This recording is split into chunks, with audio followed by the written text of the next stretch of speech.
Bonjour à tous, c'est Faustin pour UGK Trading. Bienvenue dans cette nouvelle vidéo. Aujourd'hui, je suis avec Thomas Uzez. Je ne sais plus si je prononce bien, j'ai toujours du mal. Et broker chez Vantage Markets qui va aujourd'hui intervenir sur cette chaîne YouTube. On va parler justement des profils des traders gagnants. Et Thomas, c'est un broker qui travaille dans l'industrie depuis pas mal d'années. Donc encore une fois, aujourd'hui, il est chez Vantage Markets et donc il a pu voir passer pas mal de clients. C'est également mon cas lorsque j'étais courtier chez Admiral Markets, renommé Admirals maintenant. Et je pense que c'est intéressant de faire une vidéo pour tous ceux qui se lancent dans le trading pour comprendre un petit peu le profil des traders gagnants et à contrario le profil des traders perdants. Salut Thomas, est-ce que tu peux te présenter pour ceux qui ne te connaissent pas sur la communauté UGK Trading? Bonjour à vous, bonjour Faustin, ça faisait un petit bail qu'on ne s'était pas vu en vidéo, donc ça fait toujours plaisir. Donc voilà, mon nom est Thomas Uzez, je suis responsable du développement des marchés chez Vantage Market. Et donc là, je les ai rejoints maintenant, ça va faire 1 an. Et voilà, comme tu disais, ça fait pas mal de temps que je suis dans l'industrie, je pense que je vais toucher ma 8e année et j'ai fait un peu de tout. Donc j'ai fait du support, j'ai fait de la vente, j'ai fait tout ce qu'on peut imaginer au niveau du courtage. Et donc effectivement... j'aime ce que je fais, je suis passionné, comme vous avez pu le voir dans la première vidéo qu'on a fait ensemble. Et effectivement, au long de ces années, avec les différents rôles que j'ai occupés au sein des différents courtiers, j'ai pu voir différents profils. Et je pense que c'est vraiment un sujet intéressant de pouvoir un petit peu orienter les gens pour savoir ce qui peut les orienter à peaufiner leur talent de trader, comment ça s'appelle aussi, corriger un petit peu les défauts des débutants et savoir à quoi faire attention parce qu'effectivement, il y a un profil qui se dégage dans les actions, dans les prises de décision par rapport au trading en lui-même ou également comment approcher le trading. Il y a des profils qui ont une certaine correspondance et qui sont en général soit de la réussite, soit de la perte. Et puis on a toujours le petit facteur chance, voilà, évidemment. Mais c'est ça qu'on va essayer de regarder ensemble dans cette vidéo, les différentes erreurs des traders particuliers et justement pourquoi les traders gagnent. Et c'est vrai que quand même la vie des traders débutants perdent au départ, ce qui est logique, ils arrivent sans méthode de trading, sans formation, sans gestion, etc. Donc on va vraiment parler de tout ça pour justement vous permettre, ceux qui regardent cette vidéo, à éviter de faire ces erreurs pour gagner sur les marchés le plus rapidement possible. Peut-être Thomas, juste 1 ou 2 mots sur Vantage Markets qui s'appelait Vantage FX à l'époque. D'ailleurs, pourquoi il y a eu ce changement de nom? C'est quelle est la volonté de ce courtier à ce niveau-là?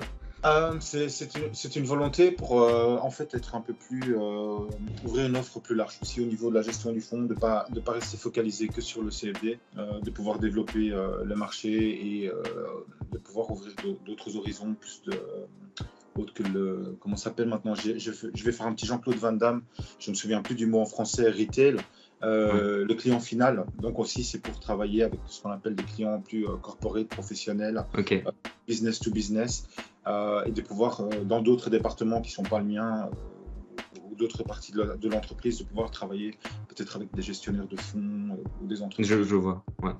Et donc du coup, pas que faire du FX, pas que faire du Forex, mais aussi du coup des actions, voilà. Des indices, même des cryptos, tu m'en parlais tout à l'heure.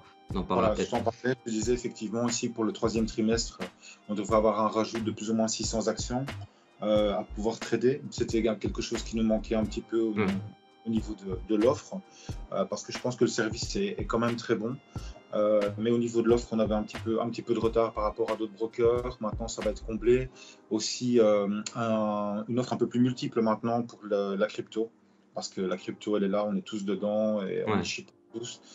Elle accapare de plus en plus de temps aussi et elle est bien. Bon, après, moi j'ai quelques surfroides maintenant avec les cryptos. Je me suis rendu compte qu'effectivement il y avait tellement de mining en Ukraine que ça avait un impact considérable et malheureusement on se rend compte encore une fois que même si on avait touché un peu le Graal de quelque chose qui était complètement indépendant, le monde et l'actualité font qu'il y a toujours quelque chose qui rattrape un produit pour avoir une influence dessus.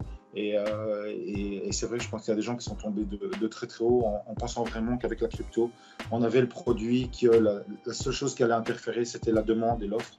Et on se rend compte que non. Voilà, c'est intéressant ce que tu dis. Ouais. C'est intéressant en fait. Ce que tu dis, c'est que c'est corrélé en réalité. Toujours une corrélation. Voilà, on a beau espérer à un moment ou l'autre, on est toujours rattrapé. Et on va toujours prendre une décision soit trop tardive ou trop anticipative à certains moments, puis à certains moments on va prendre la bonne. Et je profite de dire cette phrase-là justement parce que ça c'est un des points qui fait qu'on peut analyser un profil de bon trader. Voilà. Ouais, je comprends tout à fait. Donc justement, moi, comme tu sais, j'ai travaillé aussi pour un courtier et pour moi, le point le plus important qui fait que les traders particuliers perdent, et ça vraiment je l'ai remarqué, alors je pense que ça en découle d'autres points, mais c'est surtout la sous-capitalisation. Je vois souvent des personnes perdre, arriver avec des tout petits comptes de trading, par exemple 100 euros, 200 euros, 300 euros. Et j'ai envie de dire, c'est peut-être mieux de se faire un restaurant que d'investir sur les marchés parce que avec ce type de montant-là, c'est quasiment impossible de gagner pour moi parce qu'on est obligé de prendre des effets de levier énormes qui ne correspondent pas à la taille tout simplement à la taille des volumes qu'on va rentrer. Enfin, c'est une sous-capitalisation, ça fait perdre les traders particuliers et souvent quand on débute, ce qui est logique, on ne s'en rend pas compte. Les brokers nous disent on peut investir à partir de 100 euros, surtout on peut faire un dépôt à partir de 100 euros, on peut faire plusieurs dépôts pour atteindre un capital plus important, peut-être 1000, 2000 euros. Mais c'est vrai que la sous-capitalisation, c'est vraiment pour moi un des facteurs, presque le premier qui fait perdre les traders particuliers. Est-ce que toi, tu as remarqué ça aussi dans l'ensemble des clients que vous avez? Vantage, vous avez des milliers et des milliers de clients à travers le monde. Est-ce que c'est ça aussi que tu ressors là-dedans ou pour toi, c'est pas le premier point? En fait, après, je veux dire, ça reste toujours un facteur qui est assez personnel par rapport aux traders, mais je pense que malheureusement, dans la globalité, on est tous pareils. Donc, on se laisse entraîner par des choses. Et effectivement, quand on commence à utiliser un effet de levier, si on a un capital même de 200, 300, 500, c'est très limite. Et je pense que là où on va voir la définition pour moi, un des points qui est le plus important d'un trader qui réussit, quel qu'il soit le capital, c'est que la construction de son portefeuille avec du retour d'investissement et des gains, c'est quelque chose qu'il va faire petit à petit sur du long terme. Donc en fait, je pense qu'un bon trader qui a la bonne mentalité, si on lui donne comme challenge de trader avec 200 euros, il va travailler avec ces 200 euros en adéquation par rapport à ces 200 euros. Et il va chercher qu'à la fin de la semaine, il atteigne 220, 250. Tandis que la personne qui débute, qui n'a aucune connaissance, c'est normal, elle va se rendre compte qu'en faisant un trade à un effet de levier 1-1, elle a gagné 25 centimes. Mais si elle fait un effet de levier de 30, elle va gagner 30 fois 25 centimes. C'est ce que je dis tout le temps, c'est raisonner en pourcentage. Ça ne sert à rien de raisonner, se dire j'ai gagné 50 euros, j'ai gagné 1000 ou 2000 ou 10 000 euros, ça ne veut rien dire.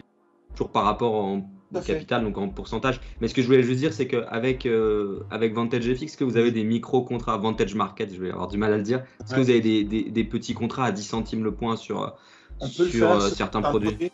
On peut le faire sur certains produits. Après, en tout cas pour moi, pour le type de clientèle, c'est pas tellement la norme. C'est quelque chose, peut-être que je peux détailler une prochaine fois et puis t'informer, mettre une note dans le site. C'est faisable. Mais encore une fois, le problème, c'est qu'il ne faut pas oublier, c'est que malheureusement, on a beaucoup de petits porteurs qui arrivent. Même si on leur offre le micro-budget, je pense que le pourcentage va être très infime des gens qui vont l'utiliser. Ouais, tout à fait. Ils vont pas y aller. Ouais. C'est psychologique, encore une fois. Voilà. Je pense que c'est aussi le fait de la manière dont ils sont arrivés. C'est peut-être des gens qui ont été attirés par les faux gourous du trading qui changent de Ferrari toutes les 2 semaines et qui ont 25 montres qui viennent de ces Switch et qui sont dans des Airbnb, et donc ils se disent voilà, pourquoi pas moi, et ils se laissent un petit peu attirer par l'appât du gain et du rêve, alors que le bon trader va plus voir ça comme une activité professionnelle complémentaire. Je pense que le profil du bon trader à la base, il se dit pas je vais gagner 5 000 $ par semaine. Il se dit voilà, c'est quelque chose qui me plaît, je veux être dedans, et il va travailler dans la durée aussi. Une méthodologie, il va avoir un plan de bataille, il va faire des analyses sur son temps libre sur les marchés et il va savoir ce qu'il fait. Alors que peut-être le petit trader va un peu s'emballer. Ne va pas chercher à comprendre. On peut utiliser les signaux de trading. On peut être dans un fonds d'investissement, mais je pense que le bon trader, il va chercher en amont des informations supplémentaires, et la plupart du temps, il va aussi trader de son côté sur un compte personnel. Donc voilà, il va voir qu'il a une opportunité de travailler sur tel produit en copy trading avec un robot, d'avoir une rentabilité, ce qui peut lui assurer quelque chose. Mais quelque part, quand on aime ce qu'on fait et qu'on veut peaufiner, on veut maîtriser. Je pense que quelqu'un qui aime vraiment les belles voitures de course, il n'a pas vraiment forcément envie d'avoir un chauffeur. parce qu'il veut ressentir ce qu'il fait. Ouais, Et c'est un comprends. peu l'image, alors que quelqu'un qui veut juste être bien va être content d'avoir une Rolls-Royce Phantom avec chauffeur, mais le fan de vitesse, il va vouloir, ou de Je mécanique, comprends. va vouloir conduire sa Ferrari.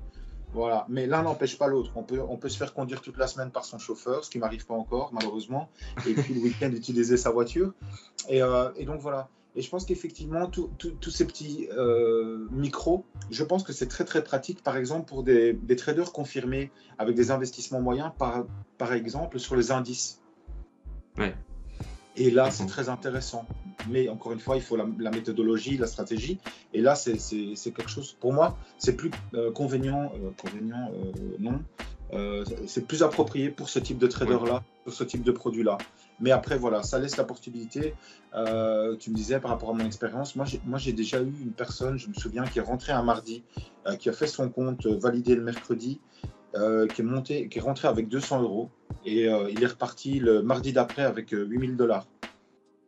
Hmm. Je l'ai vu, ça arrive pas toutes les semaines, ça arrive pas Je tous les l'ai vu aussi quand j'étais courtier, Voilà. mais ça représente, c'est très très rare. Et puis, il Voilà. suffit qu'il y ait un gros mouvement, d'être dans le bon sens, avec un peu d'effet de levier. Et souvent, ceux qui gagnent gros comme ça, avec un petit capital, vont reperdre très vite cette somme, voire plus. Voilà, C'est le problème. effectivement. Et je pense qu'effectivement, il faut faire ce premier pas quand on débute, de venir avec un maximum de capital de 500 pour évaluer, pour sentir un peu, voir l'attrait, voir si on comprend, voir les interrogations et voir si on a envie d'être dedans. Et puis après, effectivement, il faut gonfler un petit capital. Si on a décidé qu'on veut être dedans, il faut prendre le temps d'apprendre, il faut le temps de faire ses recherches, de poser des questions, comme je disais par le passé, c'est-à-dire que essayer de comprendre ce qui se passe et via son interlocuteur dans le courtier qu'on utilise, de poser des questions pour savoir dans quelle direction on peut trouver les réponses si on n'a pas la réponse complète. Parce qu'il y a des réponses qui se donnent en 30 secondes, mais il y a d'autres réponses qui ont besoin de travail. Et à ce moment-là, c'est déjà une bonne initiative pour démarrer. Mais je pense qu'un nouveau trader doit faire ce premier pas avec un petit montant et pas commencer Oui, dans tous les cas, au départ, ça sert à rien d'investir trop d'argent. Ce que je veux dire, c'est arriver sous-capitalisé. C'est juste que c'est difficile c'est pas bon rien qu'avec la taille des volumes. Mais toi, ce que tu dis, en fait, Thomas, c'est que ceux qui réussissent, c'est ceux qui font les choses bien, qui se professionnalisent un minimum, en fait. C'est-à-dire qu'ils vont faire des analyses en amont, qui se renseignent déjà sur le broker, sur les conditions de trading, sur les conditions de marché, etc. Et de pas arriver simplement comme ça parce qu'on imagine que c'est facile et c'est le meilleur moyen de se planter. Voilà. Et c'est aussi pour ça qu'il y a beaucoup de personnes qui perdent. On part souvent le trading au casino. Et je ne suis pas d'accord. L'option binaire, c'est du casino. Mais le trading, si on arrive comme ça, sans orientation, sans idée, effectivement, ça peut être pris comme du casino. Mais à partir du moment où on va commencer à travailler en prenant des facteurs, l'équité, l'effet de levier, les positions qu'on prend, si on fait du day trading, si on considère un peu tout ça, on a de moins en moins de facteurs de chance. J'ai eu une discussion avec un client qui... pendant 2 semaines, c'est un client qui comprend les marchés. Il comprend qu'effectivement, ce matin, le Nasdaq, il est là et que ce soir, il sera là-bas. Et comme tu disais, c'est quelqu'un qui vient dans le trading et qui trade avec 500 euros sur du Nasdaq en utilisant des effets de monstres. Et c'est quelqu'un qui ouvre ses positions le matin et qui attend de voir le résultat le soir. Et il ne place pas bien ses entrées, ses sorties. Et il n'arrive pas à comprendre qu'il y a des mouvements pendant la journée. Donc effectivement, on peut être à 10 le matin et être à 8 le soir, mais on est peut-être passé à 11 pendant la journée. Et ça, il n'arrive pas à le concevoir. Et c'est très dur pour lui. Et là, effectivement, ça paraît ridicule parce que c'est simplement expliqué. J'ai beau l'expliquer comme ça. Quand la personne est... Ça, c'est une différence aussi très importante, c'est que le bon trader va se remettre en question. Il va identifier ses erreurs et il va agir. Alors qu'un mauvais trader va s'obstiner à c'est les marchés, c'est le courtier, c'est l'exécution qui n'était pas assez rapide. Attention, je ne dis pas que ça n'arrive pas. Je ne dis pas que ça n'arrive pas. Oui, je suis d'accord. Mais la plupart du temps, il faut savoir qu'il y a une étude qui a été publiée, je pense, il y a 5 ans. Je me rappelle de ces chiffres-là, il y a 5 ans. 80% des traders sont en gain à un moment ou à un autre, mais c'est la gestion de l'opération, c'est la gestion des marchés, la gestion d'analyse, la gestion du stress qui font qu'on va avoir 70% des clients qui perdent sur les opérations. Mais à un moment, les clients... Je suis d'accord avec toi. Parce que le marché, dans tous les cas, soit il grimpe, soit Voilà, il baisse à un moment donné à un autre. Donc exactement. le fait que les gens perdent, et là du coup on arrive sur un autre point, pourquoi les traders particuliers perdent ou pourquoi les traders particuliers gagnent, bah, ceux qui gagnent ont une bonne gestion, surtout des risques, des positions, des stop Le loss, des risque, profits, voilà, etc. exactement. Tout à fait. Euh, et là, on rentre dans une partie plutôt technique qu'on peut définir à un autre moment, où on peut faire des recherches, pardon, où effectivement les clients par la suite peuvent toujours me contacter, où je peux les orienter sur des options de compréhension par rapport à ça. Mais effectivement, c'est très très important d'avoir de la consistance, d'avoir une stratégie, de comprendre les instruments avec lesquels on travaille. Parce que une erreur que je vois souvent aussi des gens, c'est qu'il y a des gens qui traitent très bien, qui travaillent très très bien, qui vont travailler sur le même indice, sur la même devise. Et puis soudainement, ils ont travaillé pendant 1 an, 2 ans, ils ont fait des gains substantiels. Ils se laissent tenter par un autre instrument qu'ils ne maîtrisent pas, qui est dans la même catégorie, mais qui va avoir des cycles différents pendant la journée, pendant la semaine, pendant le mois. Et là, ils vont brûler tout ce qu'ils ont acquis. Dans le Tout à meilleur des fait, cas. c'est comme si tu trades le forex la plupart du temps et qu'après tu veux faire du trading crypto, t'as pas les mêmes conditions, t'as pas les mêmes spreads, il y a Exactement. beaucoup plus d'analyse comportementale que d'analyse graphique technique, enfin il y en a aussi, mais c'est différent en fait, et je suis d'accord avec toi là-dessus aussi. Et je pense du coup c'est un point important, et peut-être que tu pourras nous dire par rapport à tes clients, est-ce que tes clients qui gagnent, c'est des clients qui sont focus sur un produit, par exemple sur l'eurodoll, sur le gold ou peu importe, ou est-ce que c'est des clients qui vont aller trader un petit peu tout?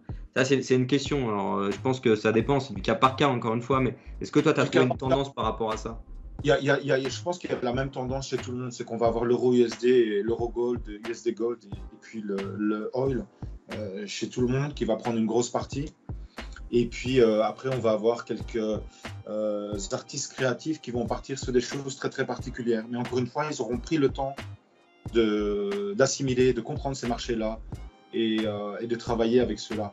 Donc, ce n'est pas des gens qui du jour au lendemain décident je vais faire le dollar canadien contre le dollar australien. C'est des gens qui ont vraiment pris le temps.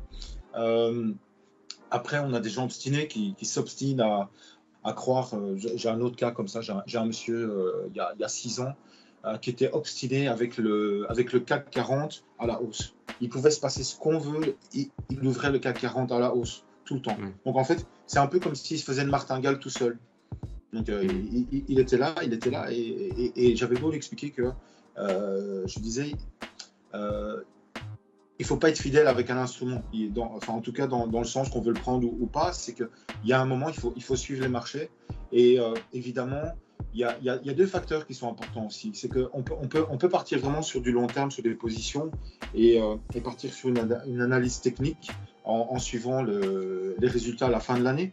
Mais il faut être sûr qu'on a la balance derrière, on a l'équité pour tenir le coup. Parce qu'il y a des mouvements, encore une fois, on y revient. Bon, tu parles de l'après, du risque d'appel de marge. Voilà, exactement. Ça revient encore une fois à la sous-capitalisation. Si on n'a pas de capital et qu'on prend une grosse Exactement. position, appel de marge et ciao. Ça, c'est une chose. Après aussi, il faut voir un petit peu, il faut que le trader il soit dans un environnement qui lui plaise. Si maintenant c'est quelqu'un qui ne peut pas dormir la nuit parce que ça l'angoisse d'avoir 2 positions ouvertes, ben c'est sûr qu'il doit faire du day trading. Parce qu'il faut se mettre dans des bonnes conditions pour trader. Parce que s'il va se réveiller 25 fois par nuit pour aller regarder ses positions sur son smartphone, ça va tenir un temps, mais après, la vie sociale... Ça marchera pas sur le long terme. Voilà. Par contre, si c'est quelqu'un qui peut effectivement gérer des positions point order sur une longue durée, il peut les laisser, il peut garder ses positions, mais encore une fois, il faut avoir une balance convenable.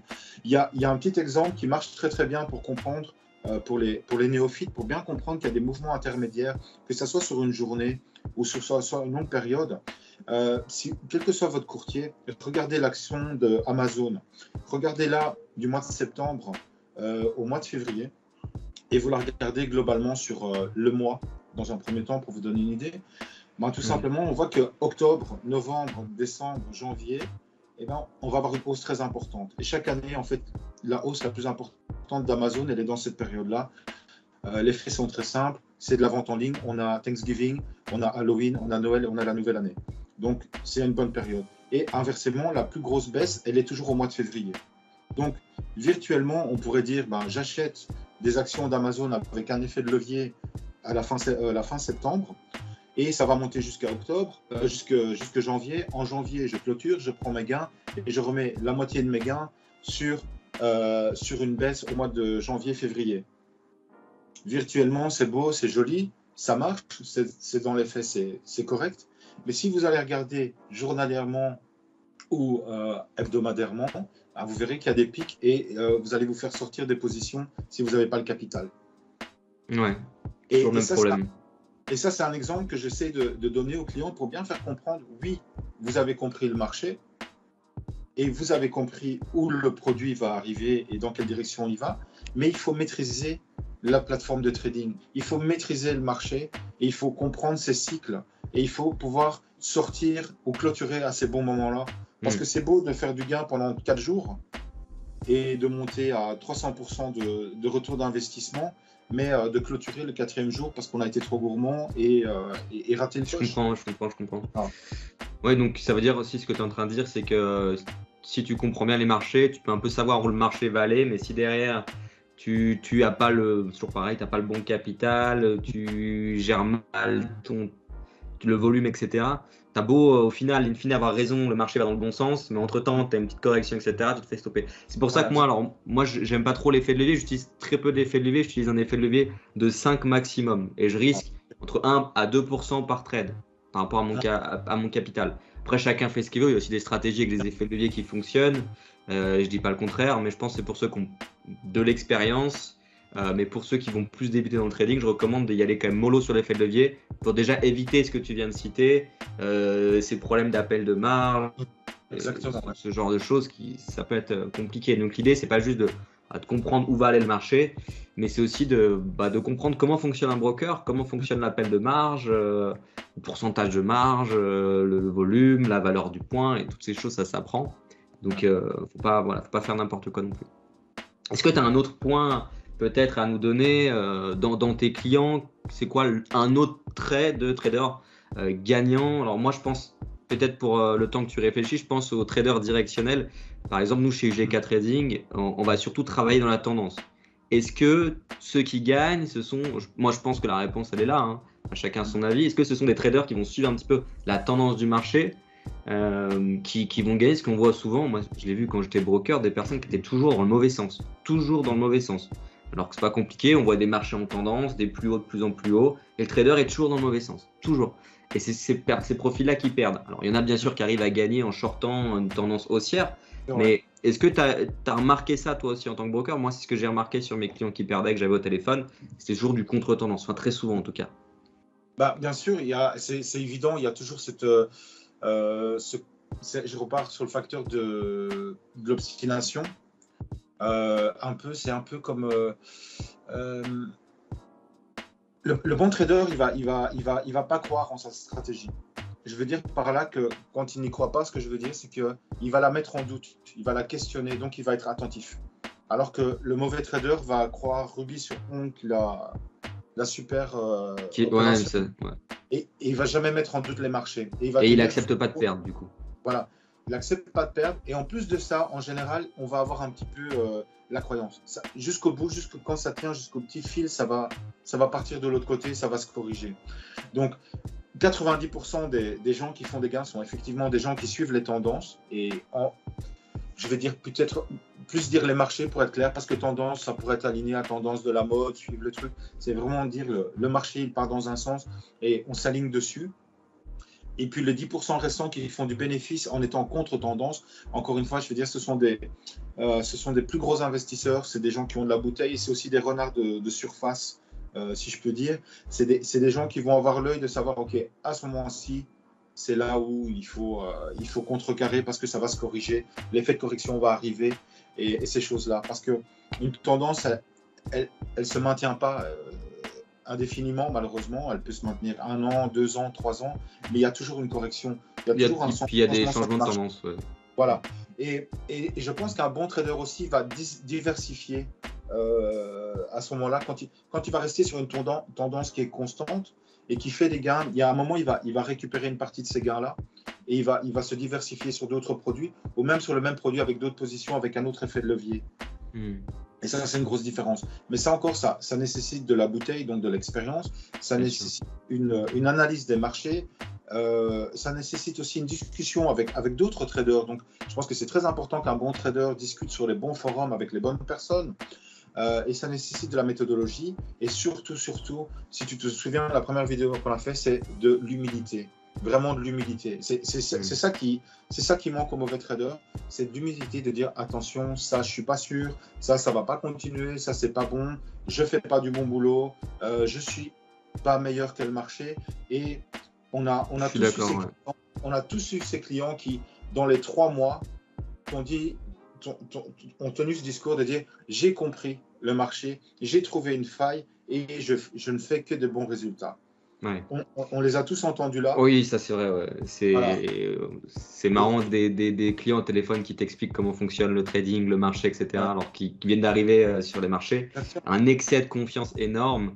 Voilà. Parce qu'ils ont gagné pendant 2 semaines sur une tendance, voilà. Et puis dès que le marché change un petit peu, derrière, malheureusement. Ils sont tombés dans un cycle qui est tombé bien pour eux et ils sont rentrés dans une routine en se disant ben voilà, tous les matins de 9h à 11h, le CAC 40 il part dans un sens et puis il change à 13h. Et le cycle va fonctionner comme ça pendant 2 semaines et puis après 2 semaines, ben, il change de tendance à 8h. Voilà. Et moi, le premier, quand j'ai démarré, hein. J'étais comme ça quand j'ai démarré, j'avais expliqué dans une de mes vidéos. Et bon, ça fait bientôt près de 10 ans, un peu moins que j'ai commencé mon premier compte de trading. J'avais gagné pendant peut-être 2 semaines, je gagnais tout le temps des sommes énormes par rapport à mon capital et je pensais avoir tout compris. Et je me suis dit c'est bon, je vais faire que ça de ma vie. Je venais de démarrer. Et après, comme tu dis, changement de contexte et j'ai tout perdu d'un coup. Et au départ, j'avais l'impression d'être le meilleur et d'avoir toujours raison et du coup de ne pas accepter les pertes. Et ça, c'est ce que je vois malheureusement trop souvent, on n'accepte pas les pertes. Moi, je suis content de me prendre un stop loss, ça veut dire que j'ai bien géré mon risque. Voilà, et c'est super important ce que tu dis, c'est d'accepter les pertes. Ça, c'est vraiment là. Un bon trader accepte les pertes, va analyser les pertes, il va faire un peu comment ça s'appelle, le calcul de, je pense qu'en français on dit l'espérance de vie, le Espency. Ça te dit quelque chose? Donc de prendre 10 trades, de voir le gain moyen sur le nombre de positions gagnantes sur 10 trades et le nombre de positions portantes. Ouais, tout à fait. Faire la moyenne. Et puis, tu regardes le ratio aussi. Tu regardes le ratio voilà. aussi. Le ratio, donc le pourcentage de gains sur 10, et puis voilà. Et aussi, c'est le bon trader, je pense qu'il va se réévaluer. Bon, si c'est un fou du trading, il va peut-être s'évaluer tous les soirs après chaque opération journalière, mais toutes les 2 semaines, peut-être tous les mois, en fonction de son rythme d'activité, il va évaluer ses résultats. Je pense qu'un bon trader aussi va imprimer, va sauvegarder ses résultats mensuels. Il y en a aussi qui le font de manière manuelle. Moi, j'ai des clients qui notent leurs résultats, gains, pertes, tous les jours dans un petit cahier et puis qui font leur toto. Je pense que c'est pas mal pour en tout cas au départ, pour commencer, c'est bien d'analyser ses trades, dire bah, voilà, je suis rentré ici, pourquoi il y avait le signal, mais là, du coup, ici, mais en fait, parce que j'étais peut-être à contre-tendance ou parce que j'ai pas regardé le calendrier économique. Toujours essayer c'est le meilleur moyen de progresser. Ouais, voilà. Et puis, si je peux encore faire une note, peut-être avec les. Tu sais, tu mentionnais les petits capitaux d'entrée pour commencer. Surtout si vous avez des positions ouvertes avant les annonces clôturées. Parce que oui, vous pouvez avoir de la chance, mais en général, vous n'allez pas en avoir. Parce que si tout le monde avait de la chance, on serait tous multimillionnaires et on pourrait discuter de l'achat de nos nouveaux bateaux, nouvelles voitures. Mais voilà. C'est très très important de protéger votre capital, surtout s'il est petit, vous avez transpiré vous avez travaillé pour. Oui, bien sûr. Mais voilà. On n'est pas obligé de commencer avec beaucoup. Voilà. Hein. On n'est pas obligé de parler de sous-capitalisation, mais je pense que commencer avec 1000 euros, c'est bien. On n'est pas obligé de commencer avec 10 ou 20 000 euros pour débuter. 1000 euros, c'est très bien pour commencer. Très bien. Entraînez-vous avec les comptes virtuels, les comptes démo appelés chez les brokers, avec le montant correspondant à votre investissement. Aussi, pour pouvoir accepter les pertes, j'ai lu ça pendant que je préparais, je ne vais pas mentir, pendant que je préparais cette vidéo. J'ai lu ça et j'ai trouvé ça vraiment très pertinent. C'est de considérer l'argent du trading comme un budget vacances. Donc, savoir que c'est de l'argent qui va partir, mais on va avoir un bon moment. Donc, c'est de l'argent qu'on peut dépenser et c'est de l'argent qui qui peut fructifier, mais en tout cas considérer pour accepter la perte que c'est un budget vacances, un autre budget vacances, et pouvoir accepter que ça risque de partir. Voilà. Parce que si c'est de l'argent qu'on ne peut pas se permettre de perdre, déjà psychologiquement, on démarre mal. On ne le dépose pas.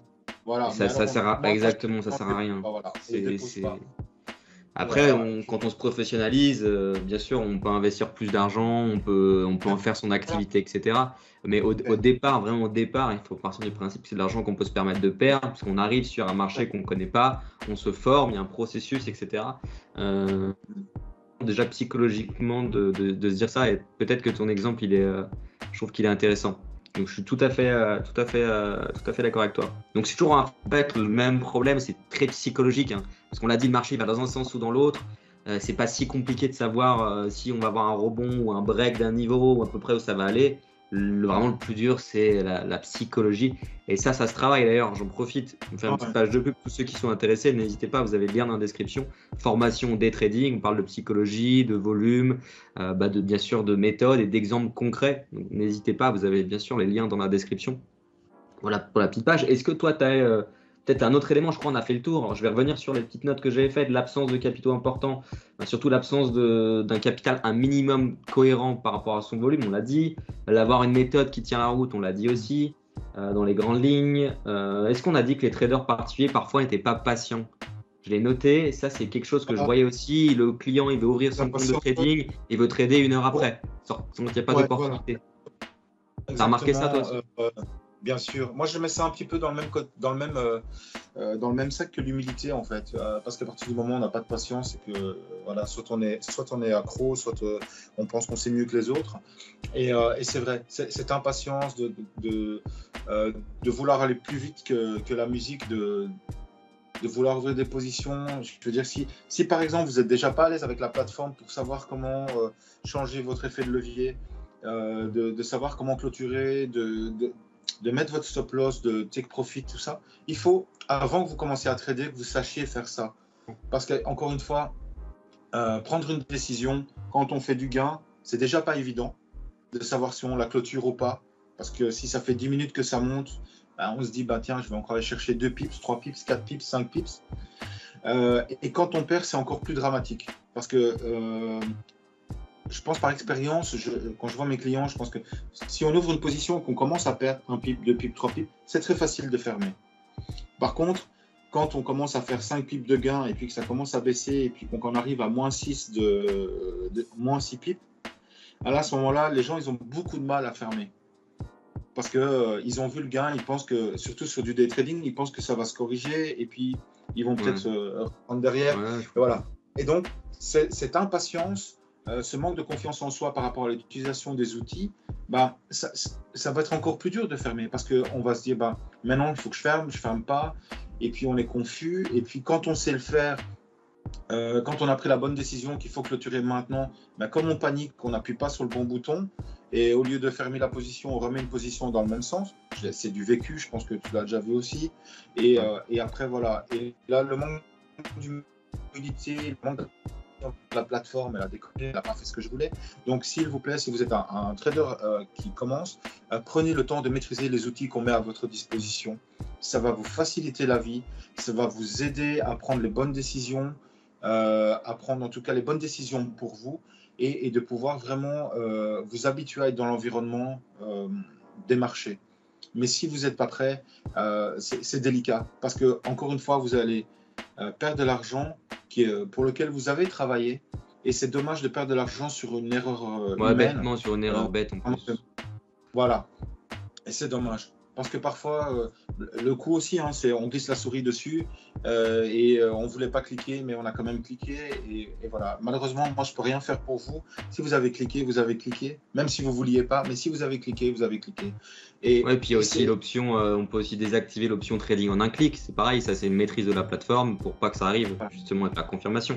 Exactement. Quand ça revient à ce que tu dis, pas trop se précipiter et maîtriser les outils, c'est aussi quelque chose, on n'en parle pas assez, c'est important. Voilà, et prendre le temps de ne pas avoir peur de poser des questions.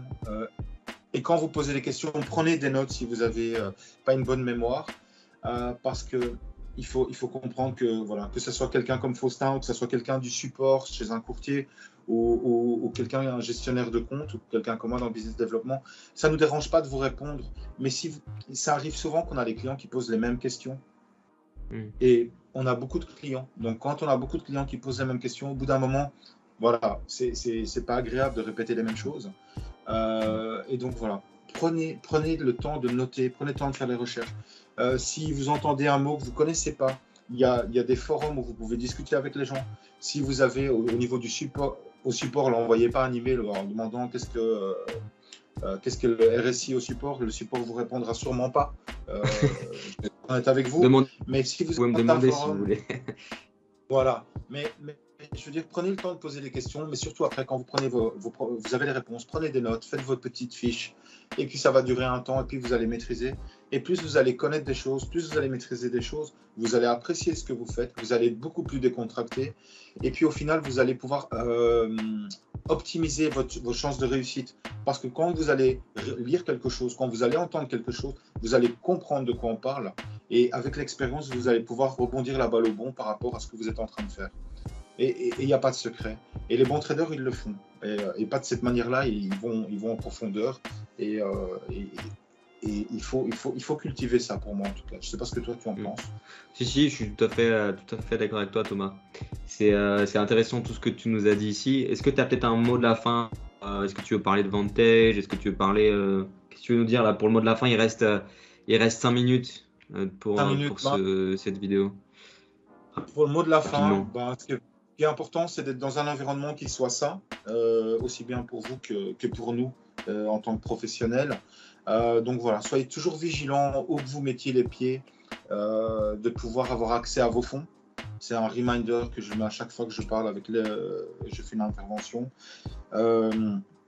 Soyez sûr que vous ne soyez pas lésés. Je vois trop de gens qui me contactent dans mon cercle privé ou qui font des investissements, et dès qu'on parle de retrait, il n'y a plus personne. Donc soyez vigilants avec ça. Quand vous arrivez dans un nouveau broker, quel qu'il soit, quoi que vous ayez entendu, faites un premier dépôt, faites un retrait de 50% de ce que vous avez déposé pour voir si ça se passe. Si c'est rapide, ouais. Si c'est rapide. Ici, moi, par expérience chez Vantage, je prêche pour ma paroisse, on ne bloque pas les retraits. Quand on en a, c'est 9 fois sur 10 une mauvaise… Quand le retrait est refusé, c'est 9 fois sur 10 une erreur d'information qui a été partagée par le client, ou ça arrive si le client utilise une banque intermédiaire, qu'il y a une mauvaise communication avec la banque intermédiaire entre la banque de départ et la banque d'arrivée. Pour le reste… Ouais, mais ça c'est pareil quand j'étais chez Admiral Market, c'est pareil, parfois il y avait des retraits qui prenaient plus de temps pour x, y raison, les banques, etc. Voilà. Puis même aussi parfois pour des raisons de compliance. Donc, je ne sais pas aussi, vous comment fonctionnez, mais vous, votre banque dépositaire, c'est la Banque nationale d'Australie, c'est ça? Votre banque dépositaire. Voilà. Donc c'est quand même… Il faut bien mettre vos documents, on vous les demande, c'est pas pour vous embêter, c'est pour avoir accès à vos fonds. Parce que parfois ça rentre plus facilement que ça sort. Mais s'il manque des documents, surtout si vous avez fait des gains, surtout si vous avez fait des gains et que vous n'avez pas rentré vos documents, tant que vous ne rentrez pas vos documents, on ne peut pas laisser les fonds partir. Parce qu'à cause du modèle laundering, ça c'est clair. Puis comme tu dis, l'argent il rentre plus facilement qu'il sort, dans tous les cas, dans tout business. Donc il faut faire les choses de manière carrée pour qu'il n'y ait pas de problème, notamment des problèmes compliance. Ça aussi, je l'ai vu chez Admiral Markets, qui est aussi un très très très bon broker. Je n'ai pas de raison particulière de vous le dire, je travaille pour ce courtier. Vantage Market, c'est pareil, vous avez des obligations légales, donc soyez carré avec les documents pour que tout se passe bien au niveau des dépôts, des retraits, que tout soit en conformité. Écoute, merci beaucoup Thomas pour cette vidéo. Merci. Puis on en refera peut-être une prochaine sur un autre thème. N'hésitez pas à nous dire dans les commentaires si vous avez des idées de vidéos qui vous intéressent avec Thomas. Thomas, c'est un broker qui travaille dans l'industrie depuis bientôt 10 ans, donc il a de la bouteille, comme il dit. Donc, s'il y a un sujet qui vous intéresse dans l'industrie, n'hésitez pas, c'est vraiment intéressant. Merci pour ton temps. Et puis, n'oubliez surtout pas de vous abonner à la chaîne YouTube pour ne pas louper du coup les prochaines vidéos. Je te dis à plus tard, Thomas. Merci, à plus tard. Très bonne journée à toi. Et je te dis bon week-end. Alors, merci. Bon week-end. Au revoir. Ciao.